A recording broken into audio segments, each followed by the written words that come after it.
Bienvenue à la séance publique du Conseil municipal du mardi 3 septembre 2024. Je débute ce soir avec un sujet très important pour l'ensemble du Conseil municipal. Comme vous le savez peut-être, les usines de traitement des eaux usées, au même titre que d'autres activités industrielles, telles que les installations pétrolières et gazières ou les fabriques de pâte et papier, peuvent générer des émanations, notamment de sulfure d'hydrogène, aussi appelé H2S, reconnaissable par son odeur caractéristique d'œuf pourri. Selon les données d'une étude demandée par la Ville, les concentrations de H2S ne sont pas suffisamment élevées pour poser un risque à la santé. Toutefois, les odeurs peuvent entraîner des nuisances pour les résidents vivant à proximité de l'usine, principalement lorsque les conditions atmosphériques sont moins propices, comme en cas de vent fort ou de chaleur élevée. C'est dans cette optique que la Ville a inclus un volet spécifique à la gestion des odeurs dans le cadre de l'importante mise aux normes de son usine d'épuration, dont les travaux ont récemment débuté. À la lumière de ce qui précède et par mesure de prudence, la Ville a pris la décision d'interdire l'ajout de logements, de commerces et d'institutions dans le territoire pouvant être affecté par des odeurs, notamment le H2S, jusqu'à la fin des travaux à l'usine d'épuration prévus pour la fin de 2027. Ce soir, un avis de motion sera donné en vue de l'adoption d'un nouveau projet de règlement à cette fin. Les citoyens demeurant dans le périmètre visé ont déjà reçu ou recevront incessamment une lettre les invitant à une soirée d'information qui aura lieu le mardi 10 septembre prochain à la salle Bois-Joli du Centre aquatique Desjardins. Ce sera l'occasion d'échanger et de répondre à toutes les questions au sujet du nouveau règlement et des travaux en cours à l'usine d'épuration. Je conclus en mentionnant à nouveau que cette mesure est temporaire. Notre objectif est de la lever une fois les travaux terminés. Je l'ai déjà souligné, mais il est important de le répéter, les travaux à l'usine d'épuration exigeront des investissements de plus de 110 millions de dollars. Bien que ces travaux soient majoritairement invisibles aux yeux de la population, leur importance pour la préservation de l'environnement et le développement de la Ville est indéniable. En juillet dernier, le gouvernement du Québec a confirmé le renouvellement du programme de transfert pour les infrastructures d'eau et collectives du Québec, le programme TEC. Ce programme est un outil financier clé pour les infrastructures municipales. Cependant, malgré cette bonne nouvelle, des défis persistent pour maximiser les bénéfices du programme et répondre aux besoins urgents. Le gouvernement du Québec a investi les sommes prévues, mais la contribution fédérale a été réduite de 338 millions de dollars, portant la diminution totale de l'enveloppe à environ 30 % par rapport à la période précédente. Cela nous affecte particulièrement parce que, comme mentionné précédemment, les travaux à l'usine nécessiteront des investissements importants. Et ce projet de mise aux normes de notre usine d'épuration n'est qu'un des nombreux chantiers inscrits à notre plan de gestion des débordements. Cela signifie que nous aurons besoin de bien plus pour mettre à niveau nos infrastructures dans les années à venir. En 2023, le déficit de maintien d'actifs dans les infrastructures municipales d'eau au Québec atteignait 45 milliards de dollars contre 38 milliards de dollars en 2022. Illustrant une tendance inquiétante liée à un financement insuffisant. Alors que les coûts de construction ont augmenté de 30 à 40 % ces dernières années, l'impôt foncier ne suffit plus à combler les besoins croissants. En mon nom et celui du Conseil municipal, je demande que le gouvernement fédéral bonifie son financement pour compenser l'augmentation des coûts observés ces dernières années et soutenir adéquatement les projets d'infrastructures qui sont essentiels. Il est impératif que le gouvernement fédéral intensifie son engagement pour garantir la réalisation des infrastructures essentielles au bien-être des communautés, et ce, dans toutes les régions du Québec. J'espère vivement que notre appel sera entendu. J'aimerais maintenant souhaiter une bonne rentrée scolaire à tous les élèves, enseignants et membres du personnel de soutien. Qui dit rentrée scolaire dit présence accrue d'autobus scolaires, de piétons, de cyclistes et de brigadiers sur le réseau routier. J'invite donc les automobilistes à être prudents à proximité des écoles, des parcs et des centres communautaires pour la sécurité des enfants et pour faciliter le travail de nos brigadiers. Gardez l'œil ouvert et partagez sécuritairement la route. Pour les usagers de notre service de transport en commun, je vous rappelle que le terminus d'autobus des Galeries Saint-Hyacinthe, anciennement situé du côté de la pharmacie Jean Coutu, a récemment été déplacé à l'entrée 8 du côté du nettoyeur des galeries. Ce changement a été apporté afin de désengorger la voie de circulation de l'entrée 1, qui est très achalandée. Cela permet également aux usagers de bénéficier de plus d'espace et de rendre le terminus plus sécuritaire avec un quai d'embarquement. Du côté des loisirs, je vous rappelle que cette année encore, les corporations de loisirs de quartier, les organismes spécialisés et la Ville vous proposent une centaine de cours et ateliers destinés aux enfants et aux adultes. La programmation détaillée se trouve dans le bulletin municipal de loisirs, disponible sur le site Internet de la Ville et dans les édifices municipaux. Vous pouvez également communiquer directement avec les organismes qui vous intéressent.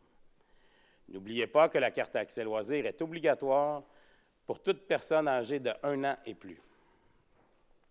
Aujourd'hui marque le coup d'envoi officiel de la nouvelle programmation d'automne de Bibliothèque Saint-Hyacinthe, sous le titre inspirant « Aller plus loin, aller plus haut grâce à Bibliothèque Saint-Hyacinthe ».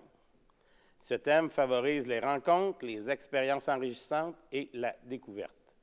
Des activités sont proposées dans le cadre des Journées de la culture ainsi que de la Semaine des bibliothèques publiques. Visitez bibliosth.ca pour tous les détails.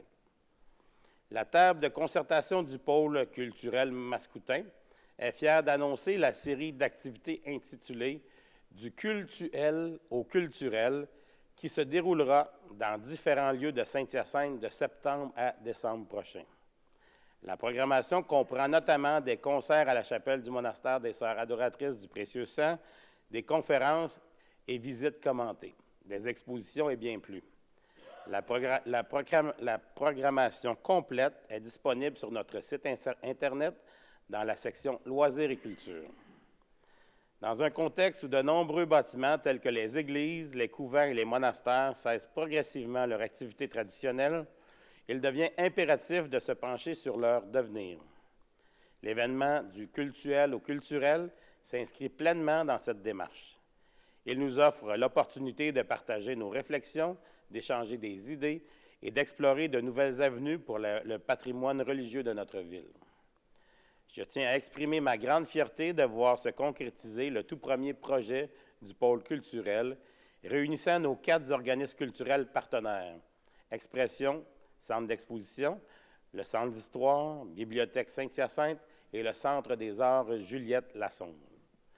Je salue chaleureusement votre initiative et je me réjouis à l'idée de voir d'autres projets de ce genre prendre leur envol à Saint-Hyacinthe dans les années à venir. Je remercie également Cathédrale de Saint-Hyacinthe, la MRC des Mascoutins et Saint-Hyacinthe Technopole pour leur précieux soutien dans la planification de cet événement. Je vous invite donc à participer à ces activités, à vous approprier ces lieux et à contribuer ensemble à bâtir un avenir où notre héritage religieux continuera de rayonner sous de nouvelles formes. Maintenant, voici quelques dates à ajouter à votre agenda. Je vous rappelle que vous avez jusqu'au 10 septembre prochain pour voter pour votre projet préféré pour le projet Développement durable et le volet Accessibilité. Encore cette année, nos participants ont soumis de belles idées que nous avons hâte de réaliser. Pour voter, rendez-vous sur la page d'accueil de notre site Internet dans la section « Infos pratiques ». Vous y trouverez un lien direct vers notre plateforme de vote. Le service de sécurité incendie de la Ville vous invite à donner du sang les 5 et 6 septembre prochains entre 13h30 et 19h30. L'objectif est de convaincre 200 donneurs de relever leur manche le temps d'un petit don de sang. Emma Québec recommande de prendre rendez-vous avant de se présenter en collecte. Vous pouvez le faire facilement en ligne à www.emma-québec.qc.ca /3 façon simple. Ce n'est pas une adresse simple, j'espère que vous l'avez retenue ou vous allez la trouver facilement, j'en suis convaincu. Ou par téléphone au 1-800-343-7264. Il est important de se serrer les coudes pour maintenir à flot nos réserves de sang collectives. Si vous craignez l'aiguille, sachez que les gens sur place sont qualifiés pour encadrer cette expérience. Ils sauront vous rassurer et vous ressentirez toute la fierté d'avoir donné du sang.